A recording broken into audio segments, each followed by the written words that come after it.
Pada tahun 1997, seorang ekonom pemenang Nobel Prize bernama Herbert Simon telah memprediksi dan memberikan sebuah peringatan bahwa kedatangan era informasi, yaitu era di mana sumber daya informasi itu sangat kaya dan dapat diakses dengan sangat mudah melalui internet ataupun sosial media, akan menciptakan suatu kemiskinan atau bahkan kelangkaan terhadap atensi manusia. Information consumes attention. Hence, a wealth of information creates a poverty of attention. Berdasarkan jurnal American Psychological Association, atensi seseorang itu dapat didefinisikan sebagai suatu keadaan di mana kita sedang menuangkan energi kognitif kita untuk fokus pada satu objek atau kegiatan tertentu. Nilai atensi seseorang itu dapat diukur dengan melihat seberapa lama orang tersebut mampu menuangkan waktunya untuk fokus pada satu objek atau kegiatan tertentu. Dengan begitu, untuk kita bisa fokus dalam waktu yang lama, kita juga perlu kemampuan untuk bisa menolak distraksi ataupun gangguan. Artinya, kita perlu yang namanya self-control. Self-control merupakan kemampuan yang sangat penting untuk kita bisa sukses di bidang apapun. Sebuah riset yang dilakukan oleh The Dundee Study menganalisa 4.000 anak dari usia balita hingga menuju usia dewasa. Hasil riset ini menunjukkan bahwa semakin tinggi kemampuan anak tersebut untuk bisa mengontrol dirinya, maka semakin tinggi kecenderungan anak tersebut untuk bisa sehat secara fisik dan sukses secara finansial. Bahkan studi ini menunjukkan bahwa kemampuan untuk bisa mengontrol diri itu menjadi faktor yang sama pentingnya dengan latar belakang finansial seseorang ataupun nilai IQ. Namun masalahnya adalah kepentingan ekonomi kita di zaman sekarang itu ternyata berbanding terbalik dengan kepentingan kita untuk mendapatkan kemampuan self-control. Pada tahun 90-an, seorang fisikawan bernama Michael Goldhaber juga memberikan sebuah peringatan bahwa ekonomi dunia telah mengalami suatu pergeseran dari apa yang awalnya ekonomi berbasis materi menjadi ekonomi berbasis atensi. Social media, things like Facebook, Twitter, Instagram, TikTok, and many others, perfectly designed as instruments for competing for attention in a certain way. Zaman sekarang atensi manusia merupakan sumber daya yang paling dicari oleh perusahaan-perusahaan besar untuk mendapatkan keuntungan. Hal ini tentu membuat kita menjadi semakin susah untuk bisa fokus dalam mengerjakan sesuatu atau belajar dengan tenang. Semua ini dikarenakan kebutuhan kita yang semakin besar untuk mendapatkan chip dopamin, mengikuti tren-tren yang selalu berubah dengan sangat cepat, bermain game-game yang bersifat adiktif, dan masih banyak lainnya. I'm concerned that our ability to steer our focus with our own power is something we are about to lose. I'm worried that we in the future will see two groups of people, those with the ability to coexist and handle the intense society, and those who will become more or less slaves under the same possibilities. Ada riset yang menunjukkan bahwa rata-rata kemampuan manusia untuk bisa fokus atau rentang perhatian kita itu semakin lama semakin menurun. Dari angka 12 detik di tahun 2000 menjadi hanya 8,25 detik di tahun 2015. Bahkan rata-rata rentang perhatian ikan mas itu melebihi rata-rata rentang perhatian manusia. 1.500 kali dalam waktu 1 minggu adalah angka rata-rata pengguna sosial media membuka dan mengecek HP-nya. 3 jam dalam waktu sehari adalah angka rata-rata pengguna sosial media menggunakan platformnya. Menurut saya ini adalah hal yang sangat penting untuk dibicarakan. Sumber daya atensi manusia semakin lama semakin menipis dan sudah semakin terbatas. Pada akhirnya hidup kita yang begitu berharga akan termakan oleh waktu itu sendiri. Atensi kita yang bisa digunakan untuk fokus pada suatu keinginan atau pencapaian menjadi semakin susah untuk kita dapatkan. Di video kali ini melalui informasi dan literasi yang telah saya cerna, saya akan mencoba untuk menjelaskan secara simpel tentang cara untuk kita bisa mengontrol diri, menolak distraksi, dan mengembangkan atensi. How many of you would like to be more productive?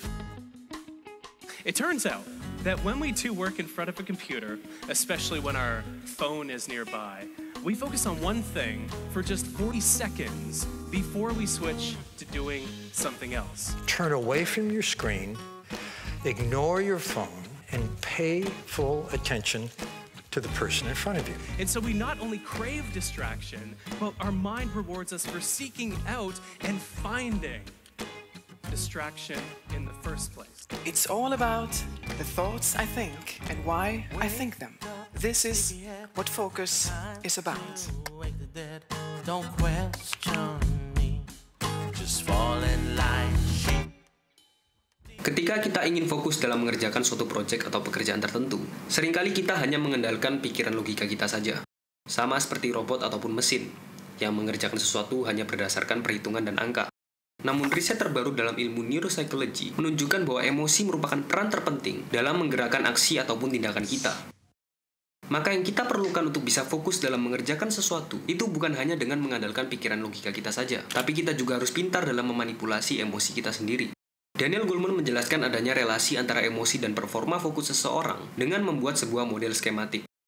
Sumbu Y menunjukkan performa fokus, sumbu X menunjukkan emosi stres atau adrenalin. Hasil dari uji coba riset ini menunjukkan sebuah model yang berbentuk huruf U terbalik. Performa fokus paling tinggi olehnya disebut sebagai state of flow, yaitu keadaan di mana seseorang dapat 100% fokus pada apa yang sedang ia kerjakan, tanpa terganggu atau teralihkan oleh hal lain yang ada di sekitarnya. Discovered by researchers who asked people in many different domains of expertise, basketball players, ballerinas, neurosurgeons, tell us about a time you outdid yourself. You were absolutely at your best, even you were surprised. And no matter what the domain was, people were describing the same phenomenological state.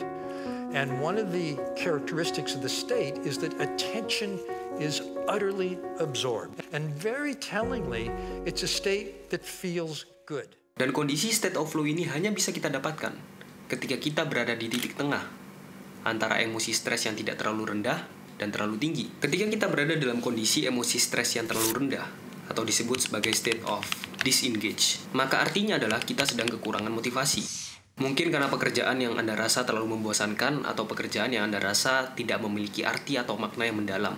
Riset menunjukkan bahwa kondisi seperti ini seringkali terjadi ketika kita sedang duduk di depan meja komputer atau sedang bekerja. Dan kondisi ini juga dipercaya dapat mengurangi sekitar 18% dari produktivitas seseorang.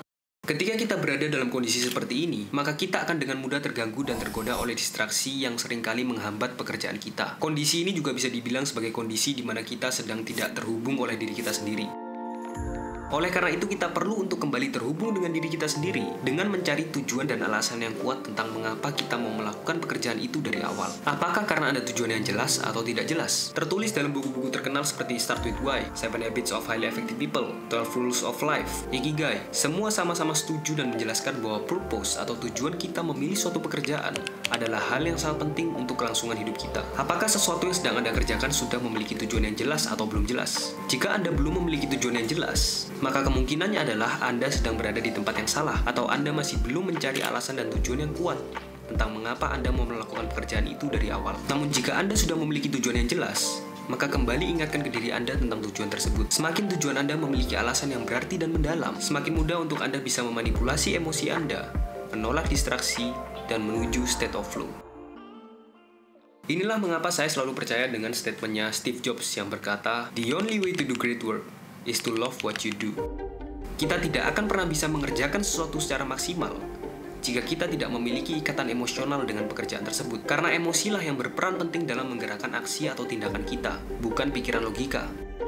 Pikiran logika memiliki fungsi lain dalam menyaring segala keputusan yang kita buat. The emotions were placed there in evolution as incredibly smart devices that rather than having you think through the problem would deliver a solution and make sure that you would act right. Seorang neurolog bernama Antonio Damasio berkata bahwa segala keputusan yang kita buat, mulai dari apa yang harus saya lakukan untuk masa depan, pekerjaan apa yang harus saya pilih, itu semua adalah keputusan yang kita buat dengan menggambar ulang memori pembelajaran dan pengalaman hidup yang pernah kita dapatkan. Dan ternyata, proses penggambaran ulang memori dalam otak kita ini, itu sama sekali tidak memiliki konektivitas pada bagian otak kita yang mengatur pemikiran logika ataupun penyusunan kata, namun memiliki konektivitas yang sangat kaya terhadap bagian sel tubuh kita yang bernama gastrointestinal tract, yaitu perut. So we get a gut feeling. Feels right, doesn't feel right.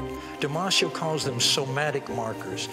It's a language of the body, and the ability to tune into this is extremely important because this is valuable data too. Sehingga ketika kita membuat keputusan, entah itu memilih pekerjaan yang tepat atau menyusun rencana untuk masa depan, sangat penting untuk kita bisa mendengarkan gut feeling atau firasat kita, karena mereka yang telah menampung pembelajaran dan memori berharga yang bisa dijadikan sebagai referensi tentang keputusan apa yang harus kita buat.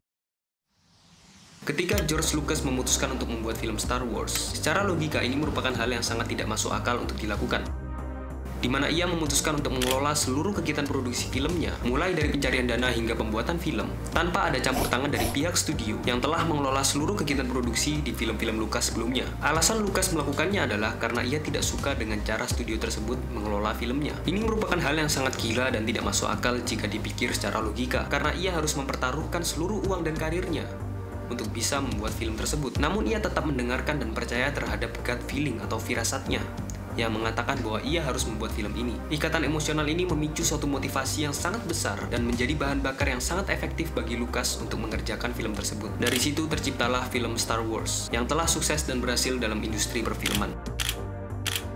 Jadi kesimpulannya adalah kondisi state of flow itu hanya bisa kita dapatkan jika kita memiliki tujuan dan alasan yang kuat tentang mengapa kita mau melakukan pekerjaan itu dari awal. Alasan dan tujuan yang kuat hanya bisa kita dapatkan ketika kita memiliki ikatan emosional yang dapat memicu motivasi kita untuk melakukan aksi dan tindakan.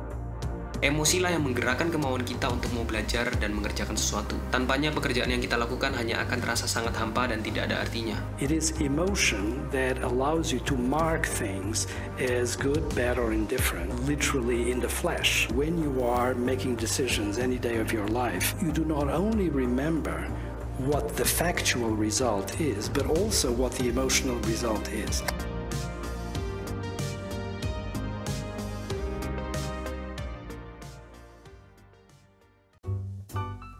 Sebaliknya, ketika kita mengerjakan sesuatu dalam kondisi emosi stres yang terlalu tinggi, atau disebut sebagai state of arousal, maka artinya adalah Anda sedang berada dalam sebuah tekanan yang membuat Anda menjadi frustrasi. Mungkin karena tuntutan pekerjaan yang terlalu banyak, masalah baru yang susah untuk dipecahkan, atau kurangnya dukungan dari sisi finansial ataupun emosional. Ketika dalam kondisi seperti ini, otak kita akan terus-menerus memikirkan hal-hal negatif yang berada di luar kontrol kita, entah menyalah-nyalahkan keadaan, kondisi, ataupun lingkungan sekitar. Hal ini akan membuat kita menjadi semakin susah untuk fokus dan memaksimalkan pekerjaan kita. Jika tidak segera diatasi, maka kita akan mulai memandang dunia ini sebagai tempat yang sangat kelam dan negatif, dan perhatian kita akan semakin mudah untuk teralihkan ke hal-hal yang bersifat kesenangan jangka pendek. Ketika kita berada dalam kondisi ini, maka ada baiknya jika kita mau berhenti sejenak dan beristirahat. Tujuannya bukan untuk mencari kesenangan ataupun kebahagiaan yang bersifat jangka pendek, namun untuk mengurangi stimuli yang sudah terlalu banyak diberikan kepada otak kita. So this is the state of our minds today.